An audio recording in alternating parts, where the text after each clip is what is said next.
सदस्यगण, जैसा आपको समाचार 2 के भाग के माध्यम से पहले ही सूचित किया जा चुका है कि माननीय मंत्री जी द्वारा बजट प्रस्तुत किए जाने के पश्चात इसकी प्रतियां आपको मेंबर पोर्टल के माध्यम से उपलब्ध करा दी जाएगी। आपको ये भी सूचित किया जाता है कि माननीय वित्त मंत्री जी के बजट भाषण की प्रतियां हार्ड कॉपी के रूप में उपलब्ध कराई जाएगी। अतः बजट प्रस्तुत हो जाने के पश्चात सदस्य कृपया बजट भाषण की अपनी अपनी प्रति प्रकाशन फलक से ले सकते हैं। आइटम नंबर 1, माननीय मंत्री महोदय Shrimati Nirmala Sitharaman ji.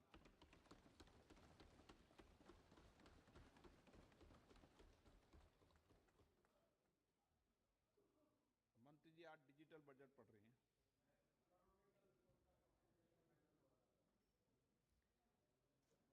Honorable Speaker,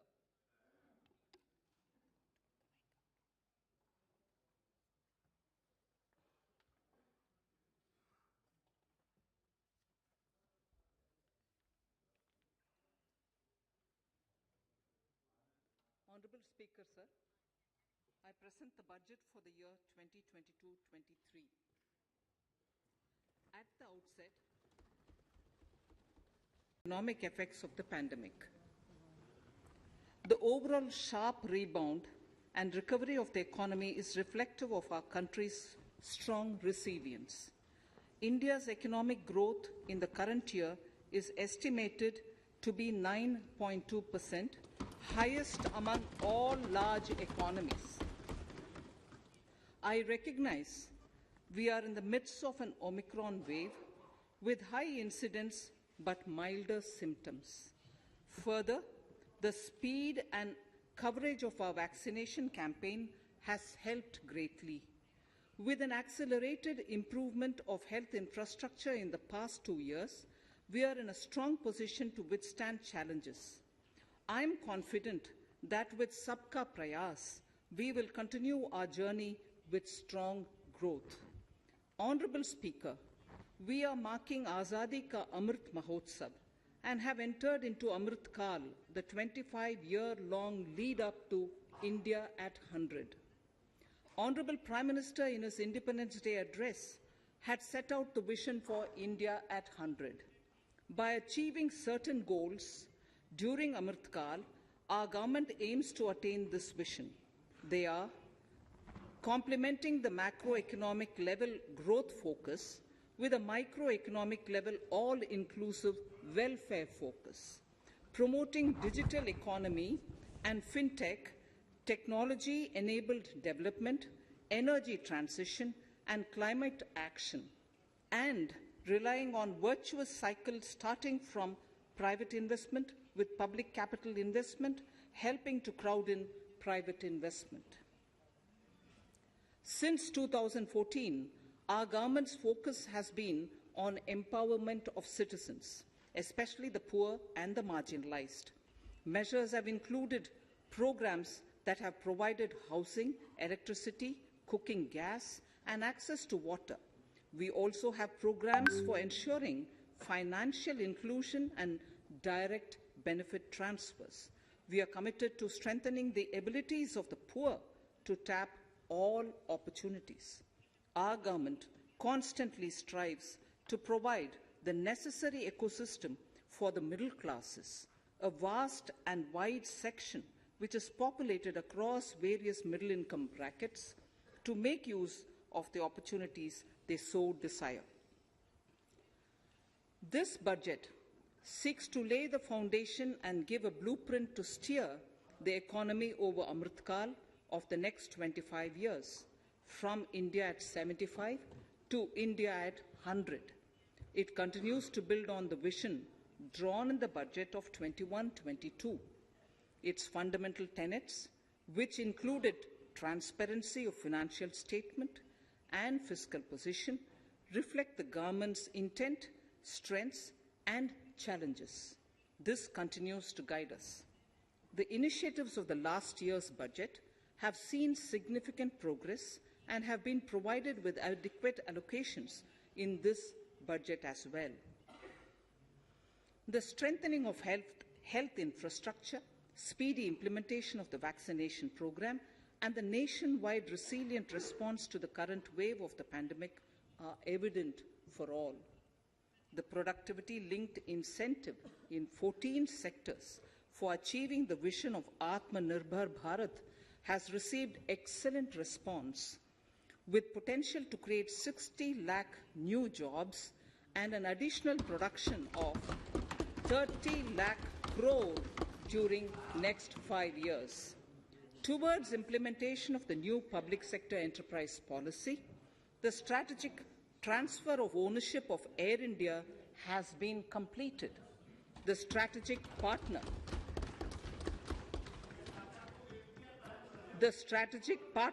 for Neelanchal Ispat Nigam Limited has been selected. The public issue of the LIC is expected shortly. Others too are in the process for 2022-23.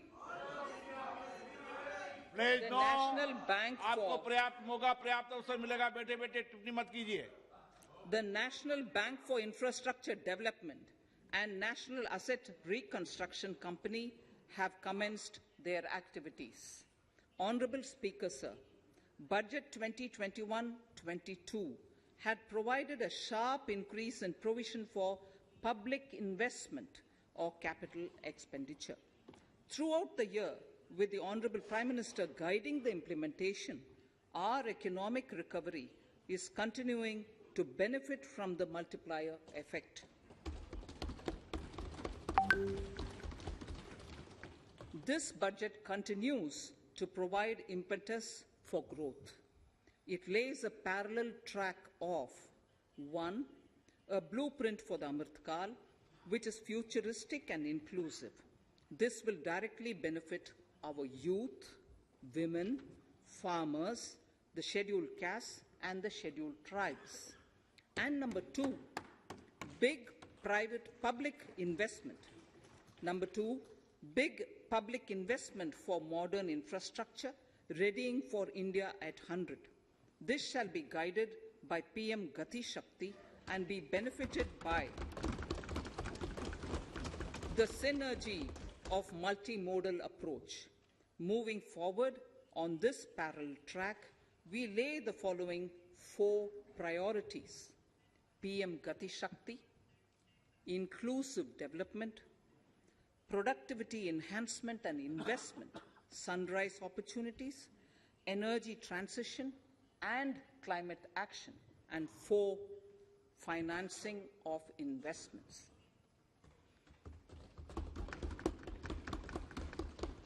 PM Gati Shakti.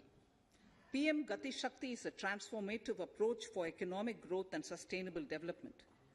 The approach is driven by 7 engines, namely roads, railways, airports, ports, mass transport, waterways, and logistics infrastructure.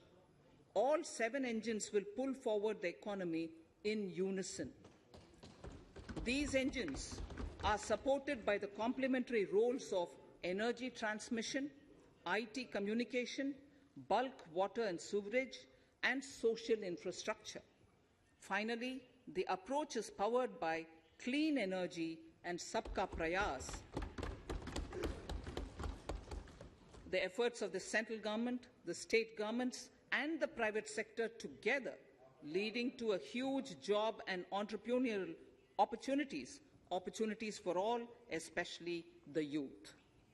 PM Gati Shakti Master Plan, National Master Plan.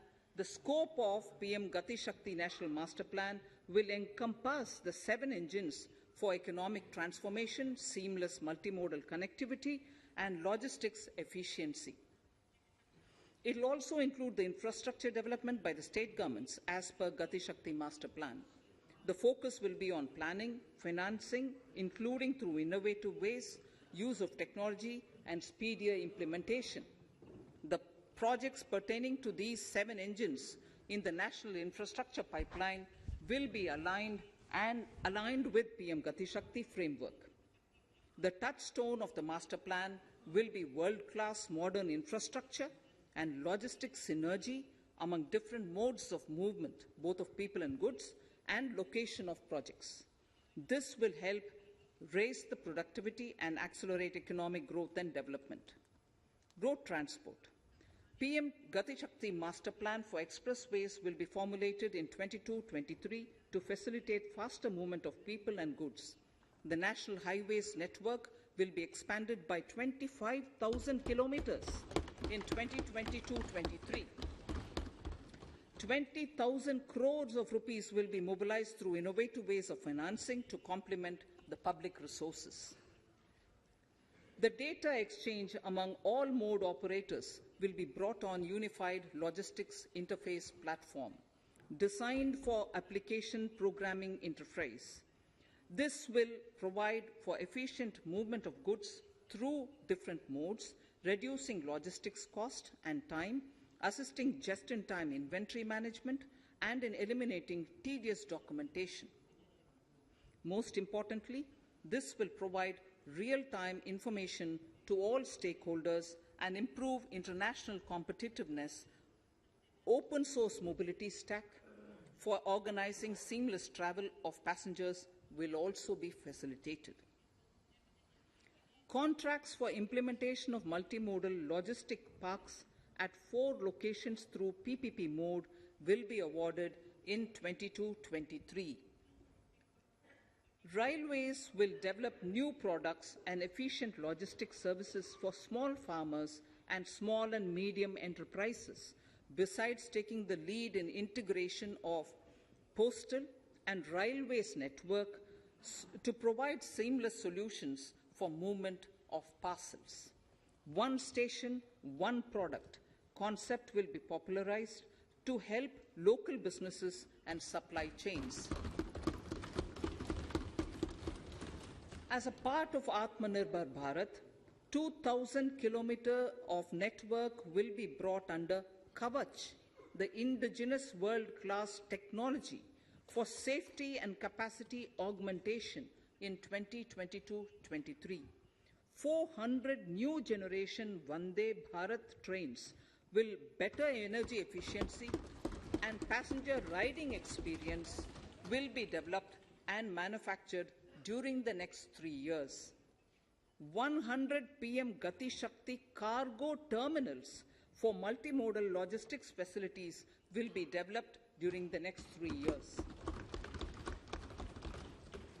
Innovative ways of financing and faster implementation will be encouraged for building metro systems of appropriate type at scale.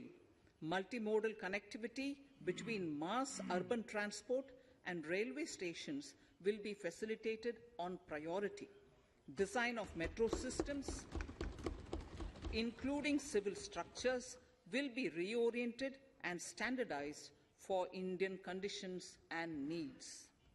Parvat Mala, as a preferred ecologically sustainable alternative to conventional roads in difficult hilly areas, National Ropeways Development Program will be taken up on PPP mode. The aim is to improve connectivity and convenience for commuters, besides promoting tourism. This may also cover congested urban areas where conventional mass transit system is not feasible. Contracts for 8 such ropeway projects for a length of 60 kilometers will be awarded in 22-23.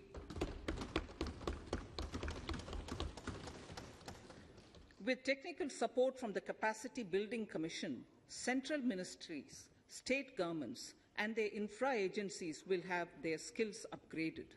This will ramp up capacity in planning, design, financing, including innovative ways, and implementation management of the PM Gati Shakti infrastructure projects. Inclusive development, our second priority. Agriculture.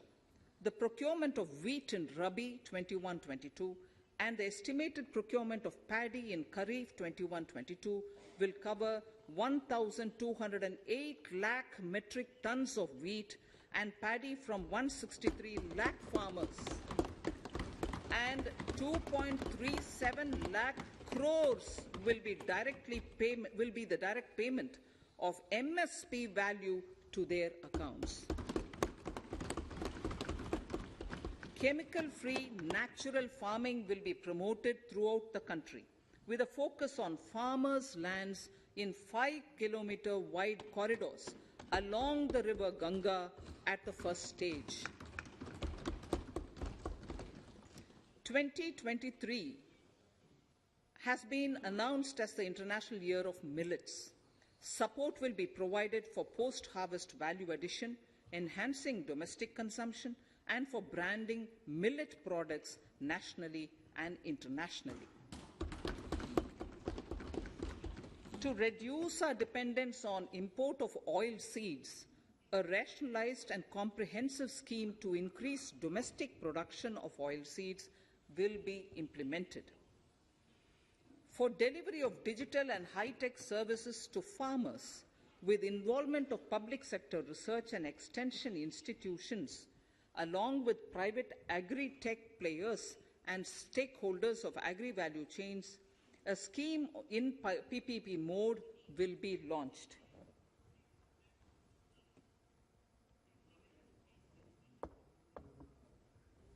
Use of Kisan drones will be promoted for crop assessment, digitization of land records, spraying of insecticides and nutrients.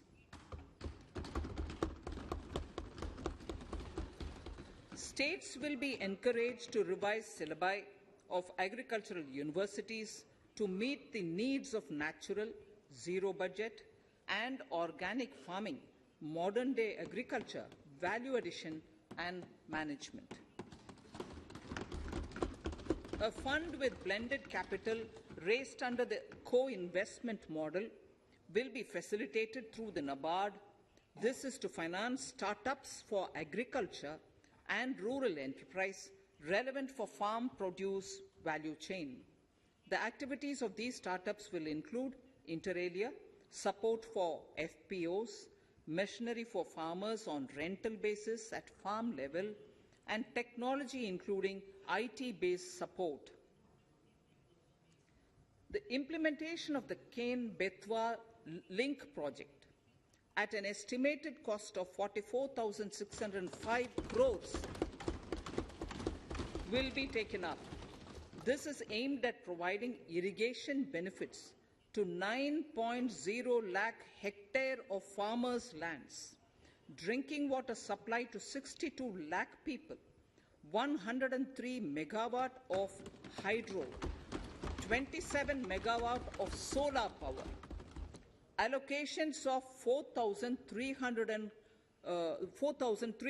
crores of rupees in the RE 21-22 and 1,400 crores of rupees in 22-23 have been made for this project. Honorable Speaker, sir, draft DPRs for 5 river links, namely Daman-Ganga Pinjal, Par-Tapi Narmada, Godavari Krishna, Krishna Pennar, and Pennar Kaveri have been finalized. Once a consensus is reached among the beneficiary states, the Centre will provide support for their implementation.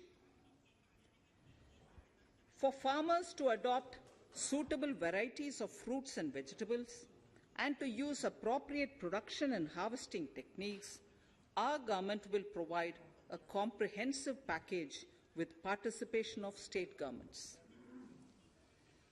MSMEs, Udyam, eShram, NCS and ASEEM portals will be interlinked. Their scope will be widened. They will now perform as portals with live organic databases, providing G2C, B2C, and B2B services. These services will relate to credit facilitation, skilling, and recruitment with an aim to further formalize the economy and enhance entrepreneurial opportunities for all. Emergency Credit Line Guarantee Scheme has provided the much-needed additional credit to more than 130 lakh MSMEs. This has helped them mitigate the adverse impact of the pandemic. The hospitality and related services, especially those by micro and small enterprises, are yet to regain their pre-pandemic level of business. Considering these aspects, the ECLGS will be extended up to March 2023, and its guarantee cover will be expanded by 50,000 crores of rupees to total cover of 5 lakh crores.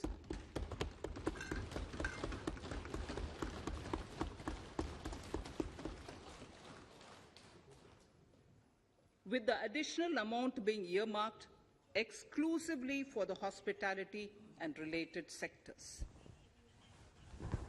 Credit Guarantee Trust for Micro and Small Enterprises, CGT-MSE, scheme will be revamped with required infusion of funds. This will facilitate additional credit of 2 lakh crore for micro and small enterprises and expand employment opportunities.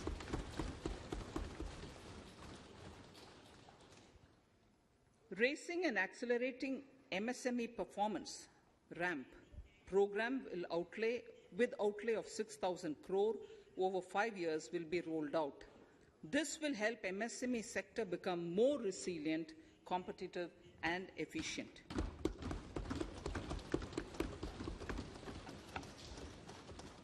Skilling programs and partnership with the industry will be reoriented to promote continuous skilling avenues, sustainability and employability. The National Skill Qualification Framework will be aligned with dynamic industry needs. Digital ecosystem for skilling and livelihood, the Desh Stack e-portal, will be launched.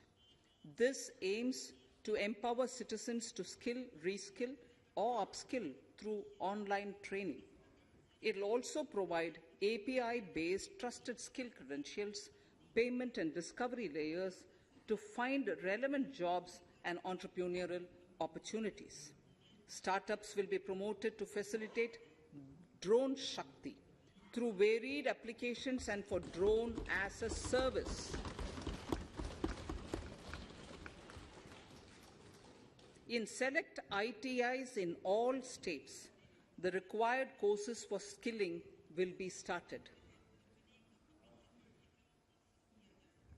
Due to the pandemic-induced closure of schools, our children, particularly in the rural areas and those from scheduled castes and scheduled tribes and other weaker sections, have lost almost 2 years of formal education. Mostly, these are children in government schools. We recognize the need to impart supplementary teaching and to build a resilient mechanism for education delivery. For this purpose, One Class, One TV channel program of PM E-Vidya will be expanded from 12 to 200 TV channels. This will enable all states to provide supplementary education in regional languages for classes 1 to 12.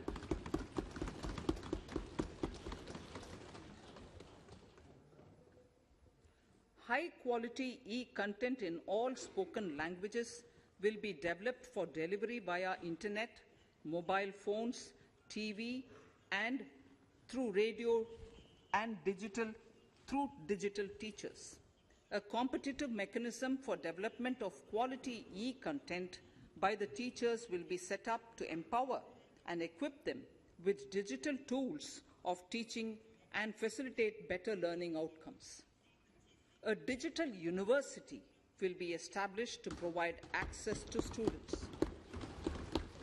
across the country for world-class quality universal education with personalized learning experience at their doorsteps. This will be made available in different Indian languages and ICT formats. The university will be built on a networked hub and spoke model, with the hub building cutting-edge ICT expertise. The best public universities and institutions in the country will collaborate as a network of hub and spoke. An open platform for the national digital health ecosystem will be rolled out. It will consist of digital registries of health providers and health facilities, unique health identity, consent framework, and universal access to health facilities. The pandemic has accentuated mental health problems in people of all ages. To better the access to quality mental health counseling and care services, a national tele-mental health program will be launched. This will include a network of 23 tele-mental health centers of excellence, with NIMHANS being the nodal center, and International Institute of Information Technology, Bangalore, IIIT Bangalore, providing technology support. Recognizing the importance of Nari Shakti as the harbinger of our bright future and for women-led development, during the Amrit Kal, our government has comprehensively revamped the schemes of the Ministry of Women and Child Development. Accordingly, 3 schemes, namely Mission Shakti, Mission Vatsalya, Saksham Anganwadi and Poshan 2.0 were launched recently to provide integrated benefits to women and children. Saksham Anganwadis are a new generation Anganwadis that have better infrastructure and audio-visual aids, powered by clean energy and providing improved environment for early childhood development. 2 lakh Anganwadis will be upgraded under this scheme. Current coverage of Har Ghar Nal Se Jal is 8.7 crores. Of this, 5.5 crore households were provided tap water in last 2 years itself. Allocation of 60,000 crores of rupees has been made with an aim to cover 3.8 crore households in 2022 and 23. In 22-23, 80 lakh houses will be completed for the identified eligible beneficiaries of the PM Awas Yojana, both rural and urban. 48,000 crores is allotted for this purpose.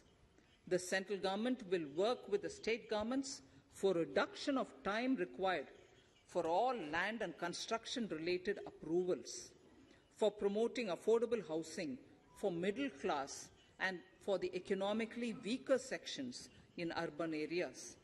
We shall also work with the financial sector regulators to expand access to capital along with reduction in cost of intermediaries. A new scheme, Prime Minister's Development Initiative for the Northeast, will be implemented through the Northeastern Council. It will fund infrastructure in the spirit of PM Gati Shakti and social development projects based on felt needs of the Northeast. This will enable livelihood activities for youth and women, filling the gaps in various sectors. It will not be a substitute for existing central or state schemes. While the central ministries may also post their candidate projects, priority will be given to those posted by the states. An initial allocation of 1,500 crores of rupees will be made, and the initial list of projects is given in Annexure 1 of my speech. Our vision to improve the quality of life of citizens in the most backward districts of the country through Aspirational Districts program has been translated into reality in a very short span of time. 95% of those 112 districts have made significant progress in key sectors such as health, nutrition, financial inclusion and basic infrastructure. They have surpassed even some of the state average values.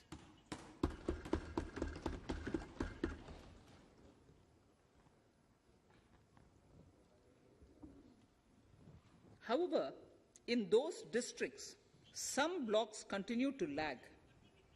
In 22-23, the program will focus on such blocks in those districts. Border villages with sparse population, limited connectivity, and infrastructure often get left out from the development gains. Such villages on the northern border will be covered under a new Vibrant Villages program.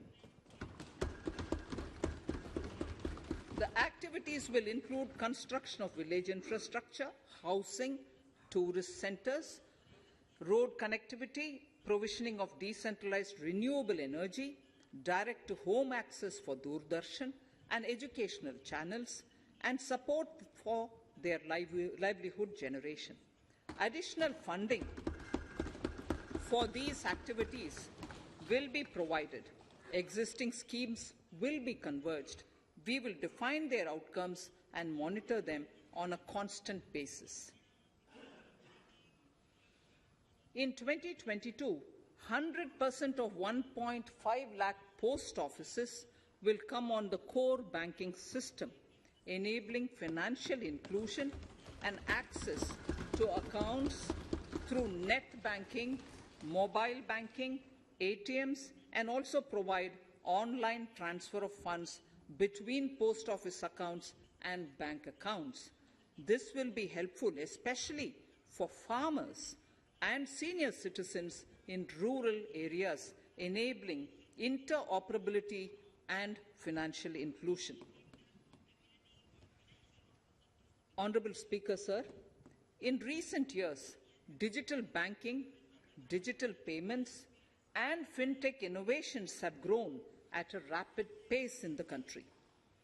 Government is continuously encouraging these sectors to ensure that the benefits of digital banking reach every nook and corner of the country in a consumer-friendly manner.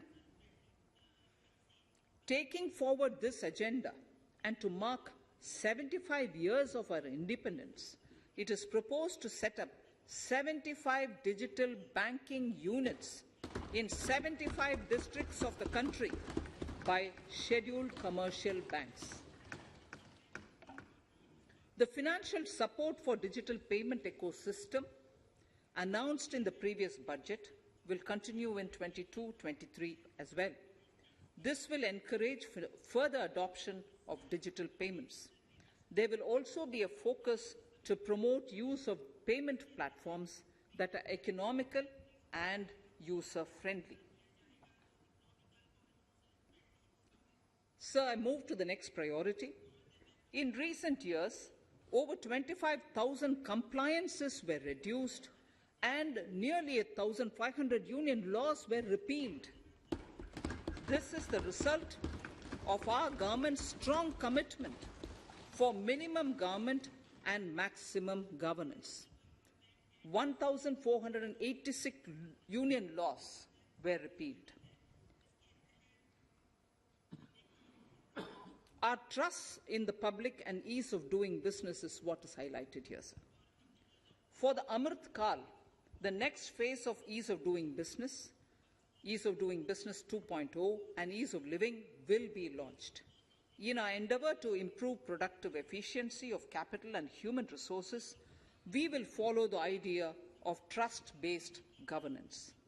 The new phase will be guided by an active involvement of the states, digitization of manual processes and interventions, integration of the central and state level systems through IT bridges, a single point access for all citizen-centric services, and standardization and removal of overlapping compliances. Crowdsourcing of suggestions and ground-level assessment of the impact with active involvement of citizens and businesses will be encouraged. A single window portal Parivesh for all green clearances was launched in 2018. It has been instrumental in reducing the time required for approvals significantly. The scope of this portal will be expanded to provide information to the applicants based on location of units. Information about specific approvals will be provided. It will enable application for all 4 approvals through a single form and tracking of the process through Centralized Processing Center Green, CPC Green. E-passports. The issuance of e-passports using embedded chip and futuristic technology will be rolled out in 22-23 to enhance the convenience for the citizens in their overseas travel. By the time of India at 100, nearly half our population is likely to be living in urban areas. To prepare for this, orderly urban development is of critical importance. This will help realize the country's economic potential, including livelihood opportunities for the demographic dividend. For this, on the one hand, we need to nurture the megacities and their hinterlands to become current centers of economic growth. On the other, we need to facilitate Tier 2 and Tier 3 cities to take on the mantle in the future. This would require us to reimagine our cities into centers of sustainable living with opportunities for all, including women and our youth. For this to happen, urban planning cannot continue with a business-as-usual approach. We plan to steer a paradigm change. A high-level committee of reputed urban planners, urban economists, and institutions will be formed to make recommendations on urban sector policies, capacity building, planning, implementation, and governance. For urban capacity building, support will be provided to the states. Modernization of building bylaws, town planning schemes, transit-oriented development will be implemented. This will facilitate reforms for people to live and work closer to the mass transit systems. The central government's financial support for mass transit projects and Amrit scheme will be leveraged for formulation of action plans and their implementation for facilitating the TOD and TPS by the states. For developing India-specific knowledge in urban planning and design, and to deliver certified training in these areas, up to 5 existing academic institutions in different regions will be designated as centers of excellence. These centers will be provided endowment fund of 250 crore each. In addition, the AICTE will take the lead to improve syllabi, quality and access of urban planning courses in other institutions. We will promote a shift to use of public transport in urban areas. This will be complemented by clean tech and governance solutions, special mobility zones with zero fossil fuel policy and EV vehicles. Battery swapping policy. Considering the constraint of space in urban areas, for setting up charging stations at scale, a battery swapping policy will be brought out and interoperability standards will be formulated.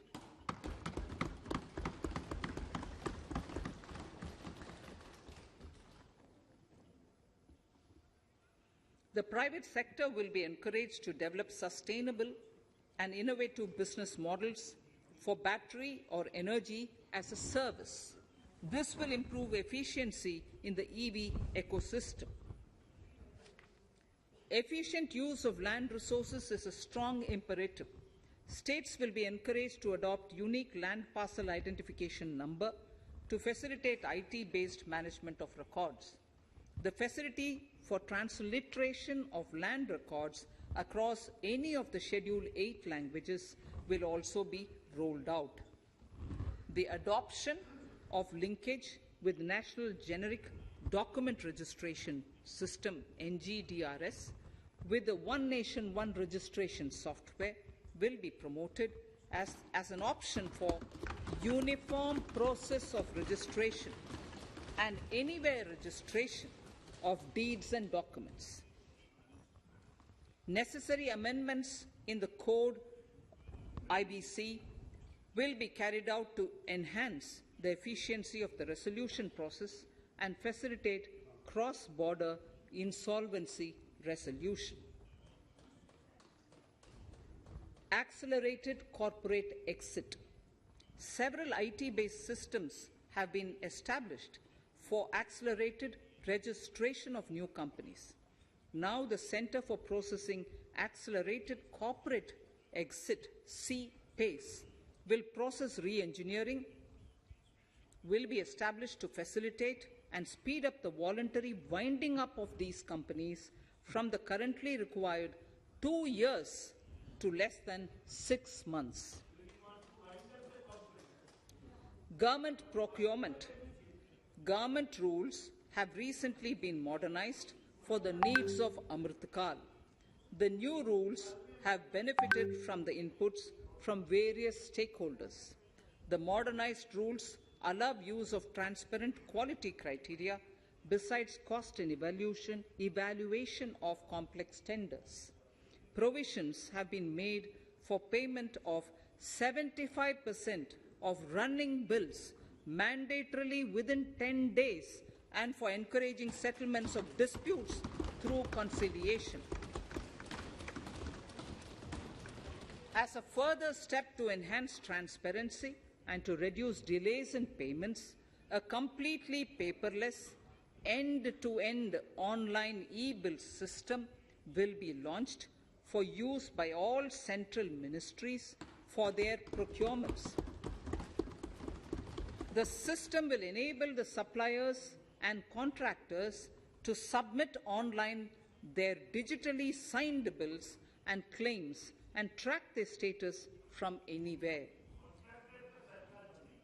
To reduce indirect cost for suppliers and work contractors, the use of surety bonds as a substitute for bank guarantee will be made acceptable in government procurements.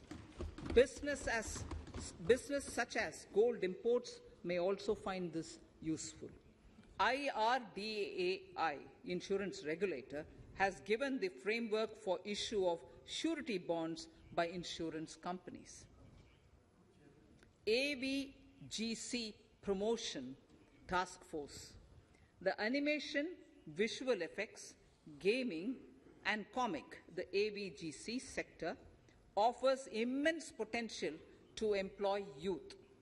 An AVGC Promotion Task Force with all stakeholders will be set up to recommend ways to realize this and build domestic capacity for serving our markets and the global demand.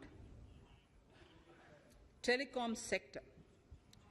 Telecommunications in general and 5G technology in particular can enable growth and offer job opportunities.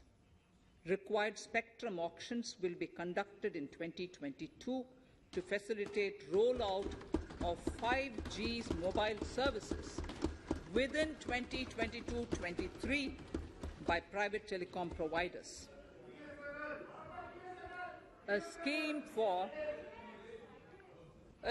for design-led manufacturing will be launched to build a strong ecosystem for 5G as part of the production-linked incentive scheme.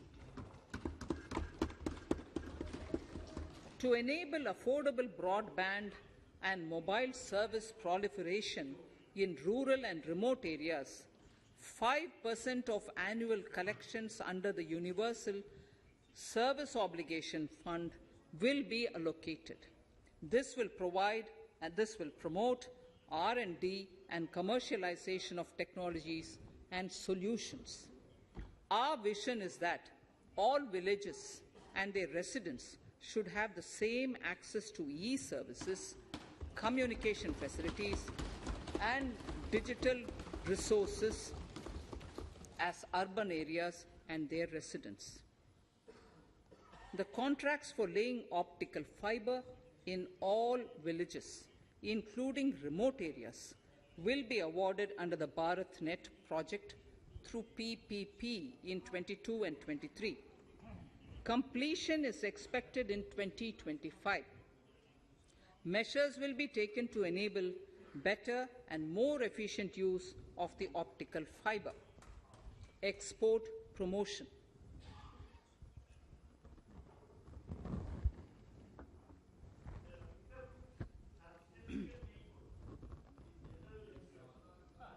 The Special Economic Zones Act will be replaced with a new legislation that will enable the states to become partners in development of enterprise and service hubs. This will cover all large existing and new industrial enclaves to optimally utilize available infrastructure and enhance competitiveness of exports. Atmanirbharta in defense.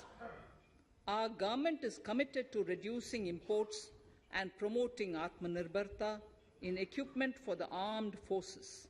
68% of the capital procurement budget will be earmarked for domestic industry in 22-23, up from 58% in 21-22. Defense R&D will be opened up for industry, startups, and academia, with 25% of defense R&D budget earmarked. Private industry will be encouraged to take up design and development of military platforms and equipment in collaboration with DRDO and other organizations through SPV model. An independent nodal umbrella body will be set up for meeting wide-ranging testing and certification requirements. Artificial intelligence, geospatial systems and drones, semiconductor and its ecosystem, space economy, genomics and pharmaceuticals, green energy and clean mobility systems have immense potential to assist sustainable development at scale and modernize the country.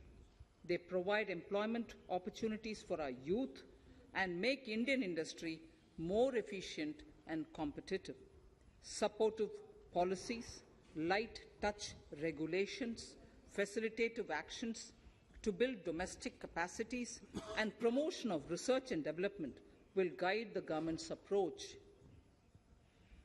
For R&D in the sunrise opportunities, in addition to efforts of collaboration among academia, industry and public institutions, government contribution will be provided.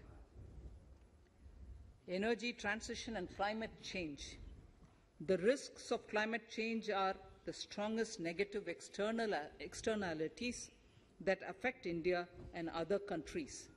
As Honourable Prime Minister said at the COP26 summit in Glasgow last November, and I quote, "What is needed today is mindful and deliberate utilization instead of mindless, destructive consumption," unquote. The low-carbon development strategy, as enunciated in the Panchamrit that he announced is an important reflection of our government's strong commitment towards sustainable development. The strategy opens up huge employment opportunities and will take the country on a sustainable development path. This budget proposes several near-term and long-term actions accordingly. Solar power. To facilitate domestic manufacturing for the ambitious goal of 280 gigawatts of installed solar capacity by 2030, an additional allocation of 19,500 crores for PLI, production-linked incentive, for manufacturing of high-efficiency modules with priority to fully integrate manufacturing units from polysilicon to solar PV modules will be made. Honourable Speaker, sir, the circular economy transition is expected to help in productivity enhancement as well as creating large opportunities for new businesses and jobs. The action plans for 10 sectors such as electronic waste, end-of-life vehicles, used oil waste, toxic and hazardous industrial waste are already ready. The focus will now be on addressing important cross-cutting issues of infrastructure, reverse logistics, technology upgradation, and integration with informal sector. This will be supported by active public policies covering regulations, extended producers' responsibilities, framework, and innovation facilities. 5 to 7% biomass pellets will be co-fired in thermal power plants, resulting in carbon dioxide savings of 38 MMT annually. This will also provide extra income to farmers and job opportunities to locals and help avoid stubble burning in agricultural fields. Saving energy is an important aspect of the energy management. Hence, energy efficiency and savings measures will be promoted. This will be done in large commercial buildings through the energy service company business model. It will facilitate capacity building and awareness for energy audits, performance contracts, and common measurement of and verification protocol. 4 pilot projects for coal gasification and conversion of coal into chemicals required for the industry will be set up to evolve technical and financial viability. The policies and required legislative changes to promote agroforestry and private forestry will be brought in.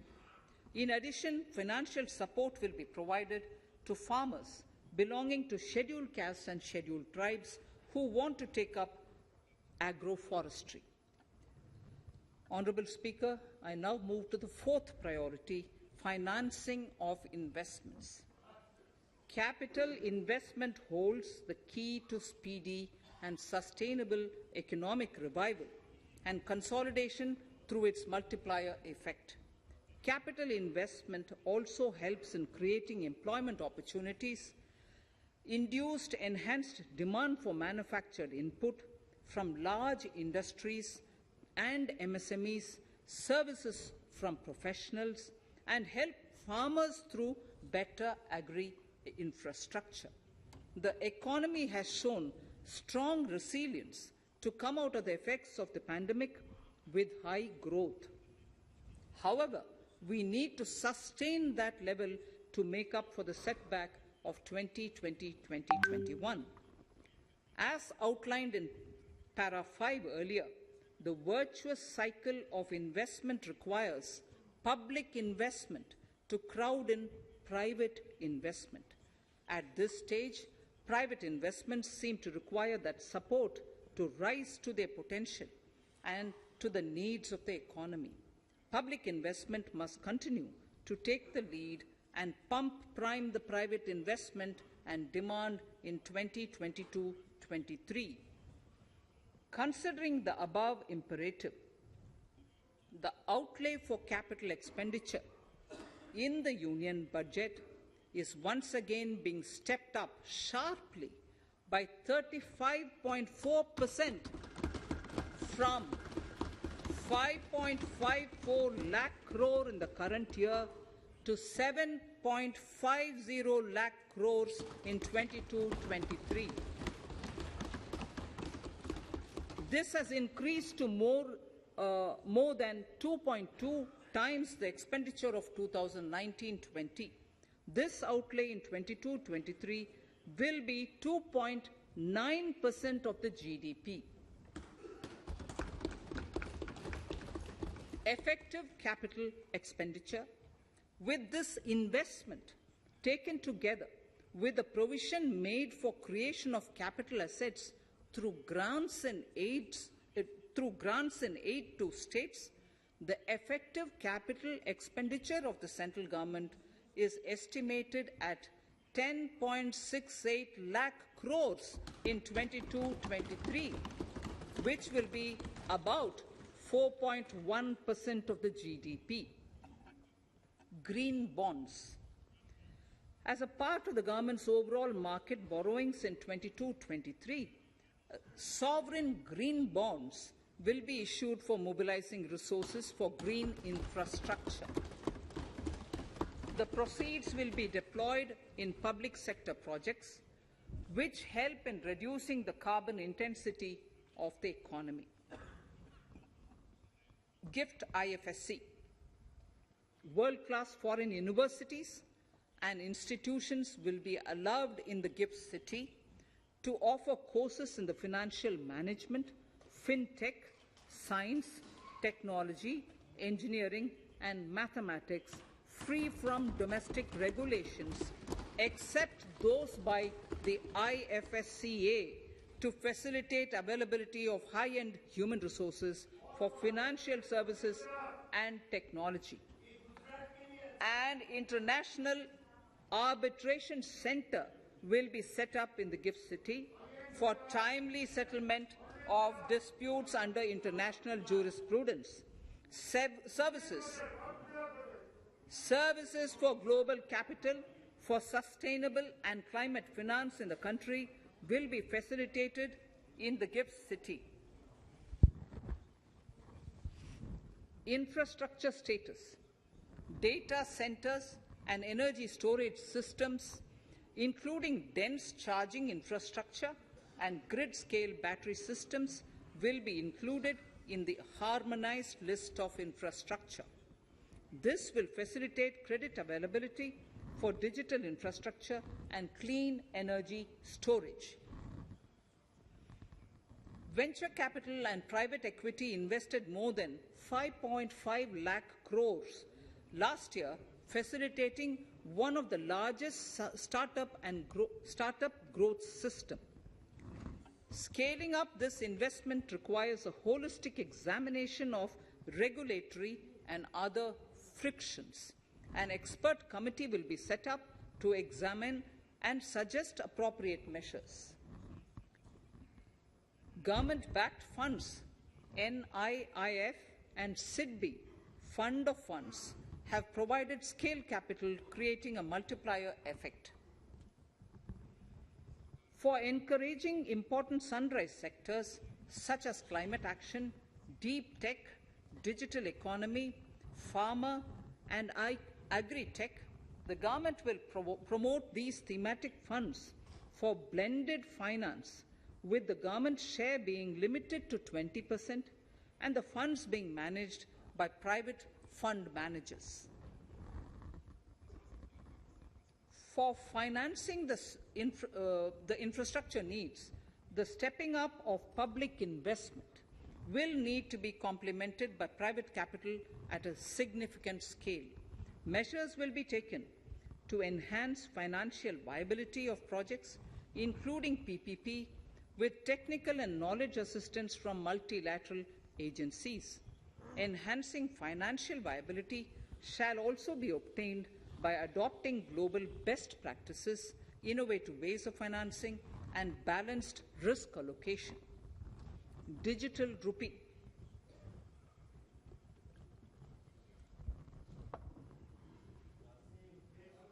Introduction of a central bank digital currency will give a big boost to digital economy. Digital currency will also lead to a more efficient and cheaper currency management system. It is therefore proposed to introduce digital rupee using blockchain and other technologies to be issued by the Reserve Bank of India starting 2022 and 23. Financial assistance to states for capital investment. Reflecting the true spirit of cooperative federalism, the central government is committed to bolstering the hands of the states in enhancing their capital investment towards creating productive assets and generating remunerative employment. The scheme for financial assistance to states for capital investment has been extremely well received by the states. In deference to the requests received during my meeting with the chief ministers and state finance ministers, the outlay for this scheme is being enhanced from 10,000 crores in the budget estimates to 15,000 crores in the revised estimates for the current year.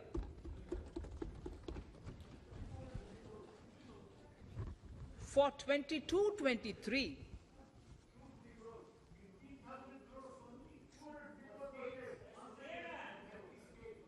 I'll repeat that sentence for the benefit of many of our honourable members. In deference to the requests received during my meeting with chief ministers and state finance ministers, the outlay for this scheme is being enhanced from 10,000 crores in the BE to 15,000 crores, 15,000 crores in the RE of the current year. For 22-23, the allocation is 1 lakh crores to assist the states in catalyzing the overall investments in the economy. These 50-year interest-free loans are over and above the normal borrowings allowed to the states,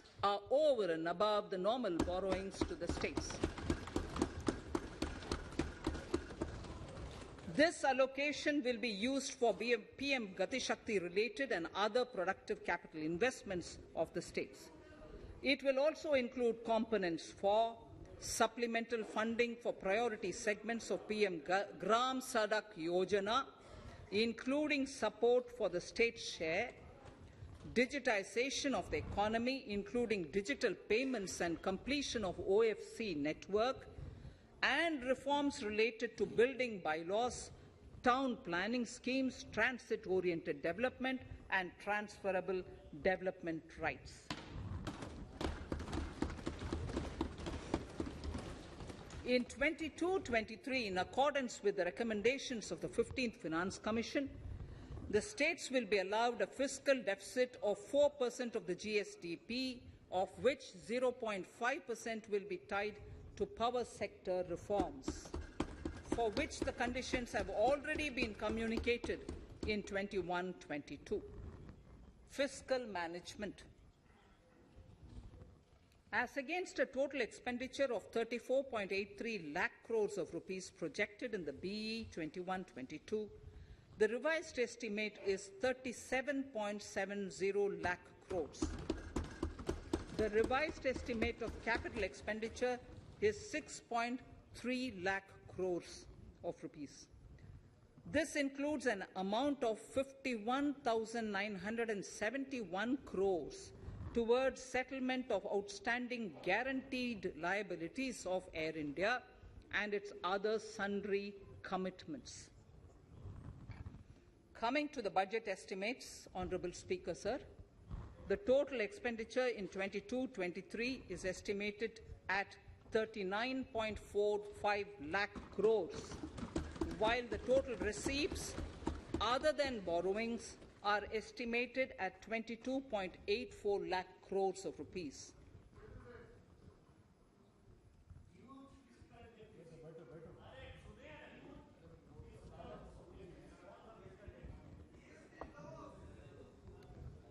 The revised fiscal deficit, Honourable Speaker, in the current year is estimated at 6.9% of the GDP, as against 6.8% projected in the budget estimates. The fiscal deficit is in 22-23 is estimated at 6.4% of the GDP, which is consistent with the broad path of the fiscal consolidation announced by me last year to reach a fiscal deficit level below 4.5% by 25-26. While setting the fiscal deficit level in 22-23, I am conscious of the need to nurture growth through public investment to become stronger and sustainable. I will now move to Part B of my speech.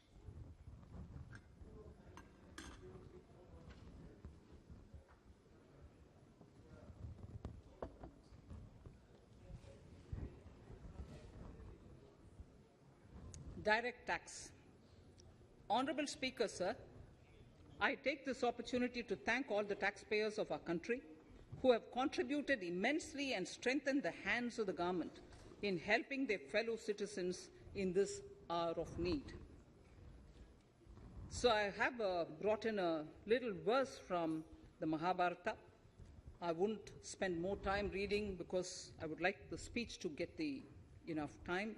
However, the substance of it is the king must make arrangements for yoga kshema, which is the welfare of the populace, by way of abandoning any laxity and by governing the state in line with dharma, along with collecting taxes which are in consonance with dharma. This is Mahabharata Shanti Parva Adhyaya, Shloka 11 from 72. Drawing wisdom from our ancient texts, we continue on the path to progress. The proposals in this budget, while continuing with our declared policy of stable and predictable tax regime, intend to bring more reforms that will take ahead our vision to establish a trustworthy tax regime. This will further simplify the tax system, promote voluntary compliance by taxpayers, and reduce litigation. Introducing new updated return. India is growing at an accelerated pace and people are undertaking multiple financial transactions. The Income Tax Department has established a robust framework of reporting of taxpayers' transactions. In this context, some taxpayers may realize that they have committed omissions or mistakes in correctly estimating their income for tax payment. To provide an opportunity to correct such errors, I am proposing a new provision permitting taxpayers to file an updated return on payment of additional tax. This updated return can be filed within 2 years from the end of the relevant assessment year.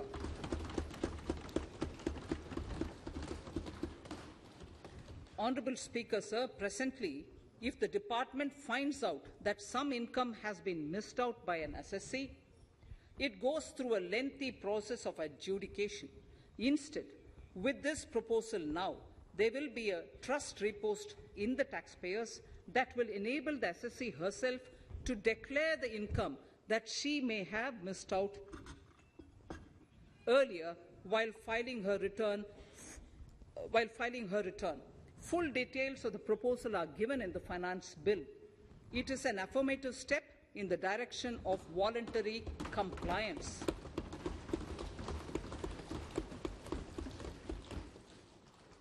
Reduced alternative minimum tax rate and surcharge for co-operatives. Currently, cooperative societies are required to pay alternate minimum tax at the rate of 18 and 1.5%. However, companies pay the same rate, which is the alternate minimum tax, at the rate of 15%. To provide a level playing field between cooperative societies and companies, I propose to reduce this rate for the cooperative societies also to 15%. Honourable Speaker, sir, I also propose to reduce the surcharge on cooperative societies from the present 12% to 7% for those having total income of more than 1 crore and up to 10 crores. This would help in enhancing income of cooperative societies and its members who are mostly from the rural and from farming communities.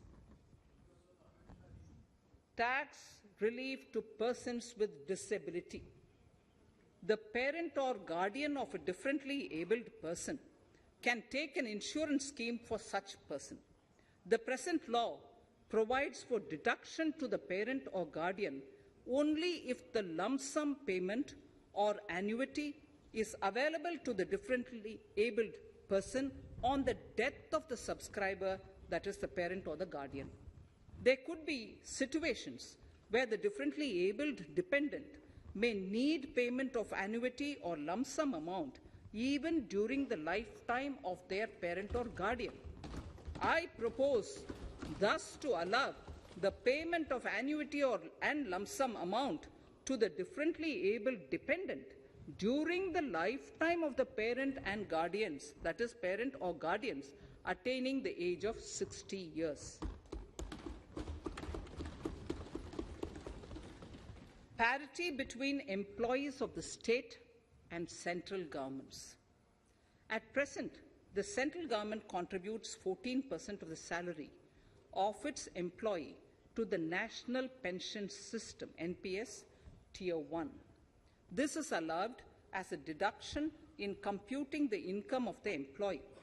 However, such deduction is allowed only to the extent of 10% of the salary in case of employees of the state governments. To provide equal treatment to both central and state government employees, I propose to increase the tax deduction limit from 10% to 14% on employers' contribution to the MPS account of state government employees as well. This would help in enhancing the social security benefits of the state government employees and bring them at par with central government employees. Incentives for startups. Startups have emerged as drivers of growth for our economy. Over the past few years, the country has seen a manifold increase in successful startups. Eligible startups established before 31/3/2022 had been provided a tax incentive for 3 consecutive years out of the 10 years from incorporation. In view of the COVID pandemic, I propose to extend the period of incorporation of the eligible startup by 1 more year, that is, up to 31/3/2023, for providing such tax incentives.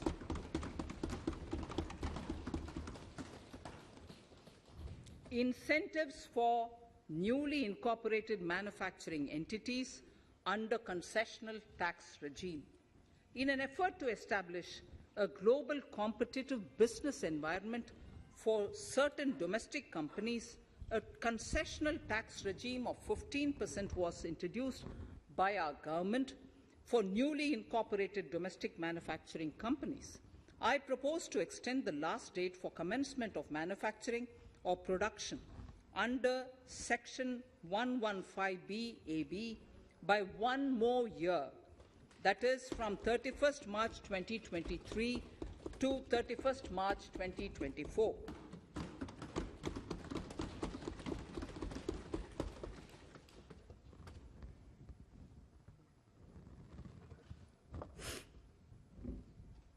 Scheme for taxation of virtual digital assets. There has been a phenomenal increase in transaction in virtual digital assets. The magnitude and frequency of these transactions have made it imperative to provide for a specific tax regime. Accordingly, for the taxation of virtual digital assets, I propose to provide that any income from transfer of any virtual digital asset shall be taxed at the rate of 30%, 30%. No deduction in respect of any expenditure or allowance shall be allowed while computing such income except cost of acquisition. Further, loss from transfer of virtual digital asset cannot be set off against any other income. Further, in order to capture the transaction details, I also propose to provide for TDS on payment made in relation to transfer of virtual digital asset at the rate of 1% of such consideration above a monetary threshold. Gift of virtual digital asset is also proposed to be taxed in the hands of the recipient.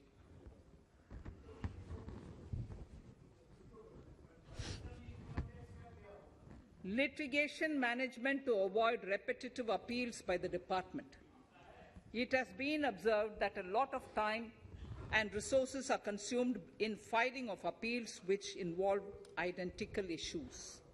Taking forward our policy of sound litigation management, I propose to provide that if a question of law in the case of an assessee is identical to a question of law which is pending in the appeal before a jurisdictional high court or Supreme Court, in any case, the filing of further appeal in the case of this assessee by the department shall be deferred till such a question of law is decided by the jurisdictional high court or the Supreme Court.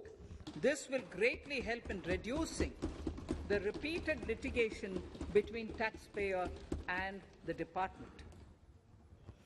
Taking forward our efforts to further promote the IFSC, I hereby propose to provide that income of a non-resident from offshore derivative instruments or over-the-counter derivatives issued by an offshore banking unit, income from royalty and interest on account of lease of ship, and income received from portfolio management services in IFSC shall be exempt from tax subject to specified conditions. Rationalization of surcharge. In the globalized business world, there are several work contracts whose terms and conditions mandatorily require formation of a consortium. The members in the consortium are generally companies.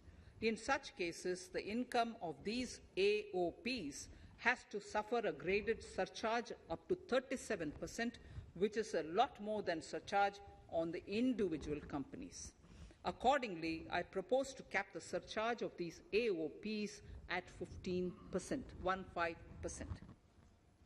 Further, the long-term capital gains on listed equity shares, units, etc., are liable to maximum surcharge of 15%, while other long-term capital gains are subjected to a graded surcharge which goes up to 37%. I propose to cap the surcharge on long-term capital gains arising on transfer of any type of assets at 15%. This step will give a boost to startup community, and along with my proposal on the extended tax benefits to manufacturing companies and startups, reaffirms our commitment to Atmanirbhar Bharat. Clarification in relation to health and education cess as business expenditure. The income tax is not an allowable expenditure for computation of business income. This includes tax as well as surcharges. The health and education cess is imposed as an additional surcharge on the taxpayer for funding specific government welfare programs. However, some courts have allowed health and education cess as business expenditure, which is against the legislative intent. To reiterate the legislative intent, I propose to clarify that any surcharge or cess on income and profits is not allowable as business expenditure. Deterrence against tax evasion. Honourable Speaker, sir, presently there is ambiguity regarding set-off of brought forward loss against undisclosed income detected in search operations. It has been observed that in many cases where undisclosed income or suppression of sales, etc., is detected, payment of tax is avoided by setting off of losses. In order to bring certainty and to increase deterrence among tax evaders, I propose to provide that no set-off of any loss shall be allowed against undisclosed income detected during search and survey operations.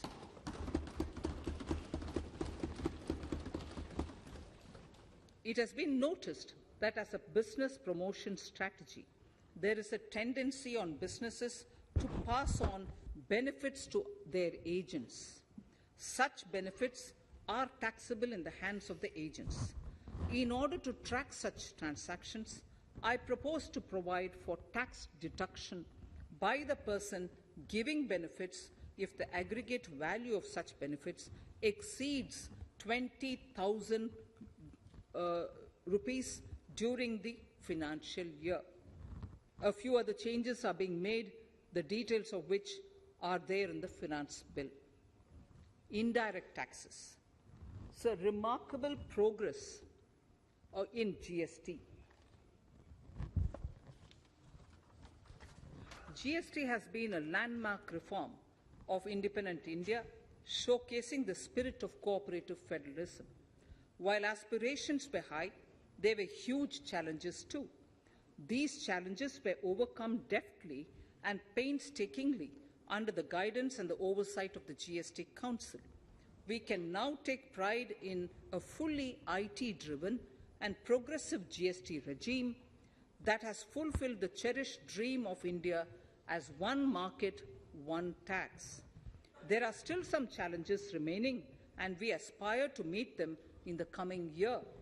The right balance between facilitation and enforcement has engendered significantly better compliance, and enforcement has engendered better compliance. GST revenues are buoyant despite the pandemic. I would bring in something which I've got to know this morning, not part of my speech, but worth putting in here for the knowledge of the Honourable House. I would like to bring to the notice of this House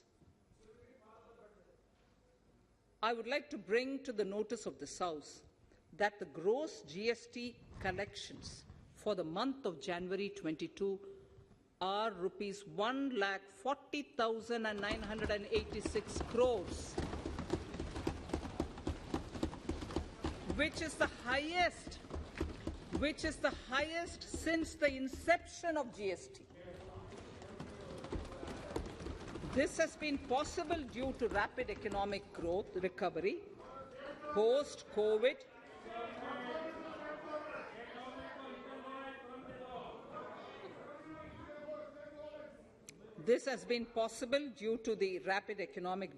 recovery post-COVID, as well as various policy and administration undertaken by central and state tax administrations. Taxpayers deserve applause for this growth.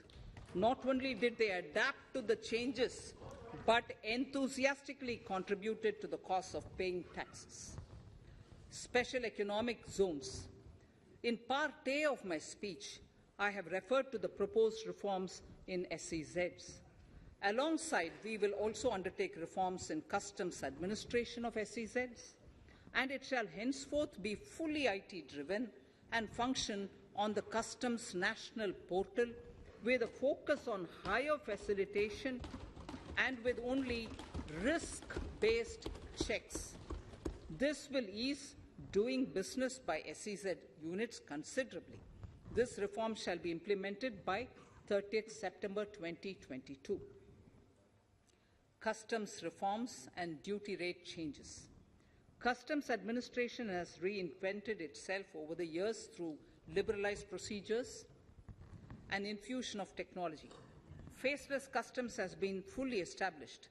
During COVID-19 pandemic, customs formation have done exceptional frontline work against all odds, displaying agility and purpose.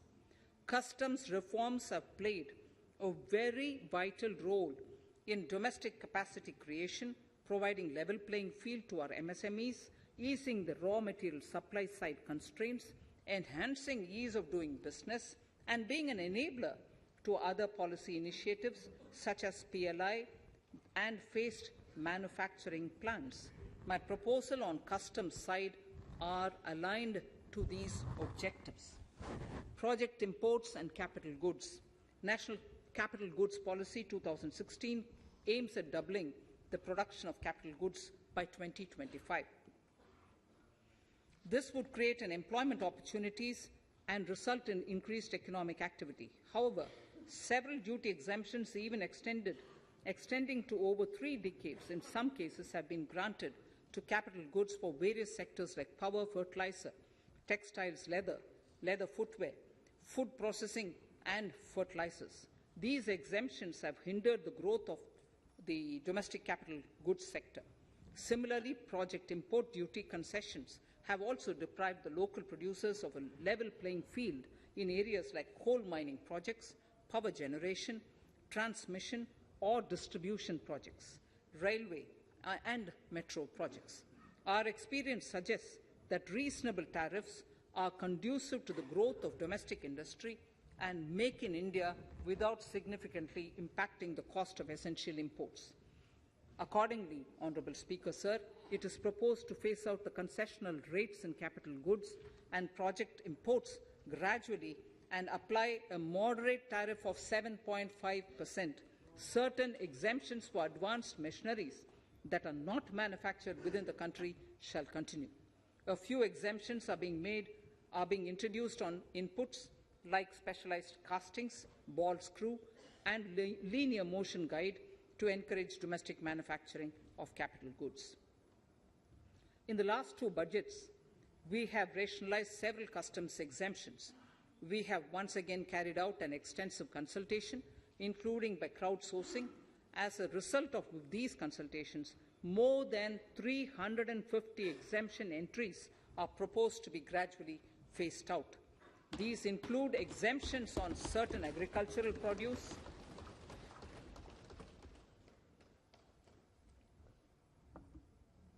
chemicals, fabrics, medical devices and drugs, and medicines for which sufficient domestic capacity exists. Further, as a simplification measure, several concessional rates are being incorporated in the customs tariff schedule itself instead of prescribing them through various notifications. This comprehensive review will simplify the customs rate and tariff structure, particularly for sectors like chemicals, textiles, and metals, and minimize disputes. Removal of exemption on items which are or can be manufactured in India and providing concessional duties on raw material that go into manufacturing of intermediate products will go many a step forward in achieving our objective of Make in India and Atmanirbhar Bharat. I shall now take up specific sector-specific proposals. Electronics. Electronic manufacturing has been growing rapidly. Customs duty rates are being calibrated to provide a graded rate structure to facilitate domestic manufacturing of wearable devices, hearable devices, and electronic smart meters. Duty concessions are being given to parts of transformer of mobile phone chargers and camera lens of mobile camera module and certain other such items. This will enable domestic manufacturing of high-growth electronic items. Gems and jewellery. To give a boost to the gems and jewellery sector, customs duty on cut and polished diamonds and gemstones is being reduced to 5%. Simply sawn diamond would attract nil customs duty. To facilitate export of jewellery through e-commerce, a simplified regulatory framework shall be implemented by June this year.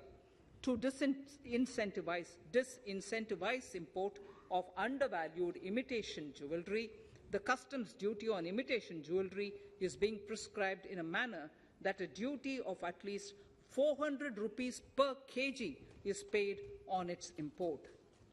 Chemicals.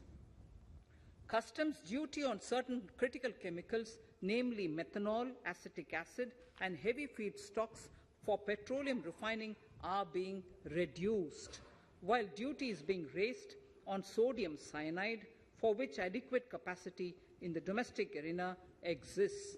These changes will help in enhancing domestic value addition. MSMEs. Duty on umbrellas is being raised to 20%. Exemption to parts of umbrellas is being withdrawn. Exemption is also being rationalized on implements and tools for agricultural sector which are manufactured in India. Customs duty exemption given to steel scrap last year is being extended for another year to provide relief to MSME secondary steel producers. Certain anti-dumping and CVD on stainless steel and coated steel flat products, bars of alloy steel and high-speed steel are being revoked in larger public interest considering prevailing high prices of metals. To incentivize exports, exemptions are being provided on items such as embellishment, trimmings, fasteners, buttons, zipper, lining material, specified leather, furniture fittings, and packaging boxes that may be needed by bona fide exporters of handicrafts, textiles, leather garments, leather footwear, and other goods. Honourable Speaker, sir, duty is being reduced on certain inputs required for shrimp aquaculture so as to promote its exports. Tariff measure to encourage blending of fuel. Blending of fuel is a priority for this government. To encourage the efforts for blending of fuel, unblended fuel shall attract an additional differential excise duty of Rs 2 per litre from first day of October 22. A few other changes are being made in duty rates, customs, tariff and customs law, the details of which are there in the finance bill. Mr. Speaker, sir, with these words, I commend the budget to this august House. Thank you. Item number 2, Srimati Nirmala Sitharaman ji.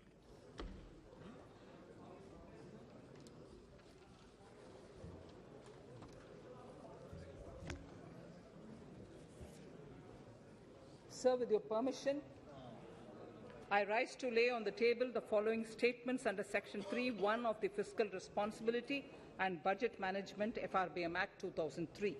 Medium-term fiscal policy cum fiscal policy strategy statement.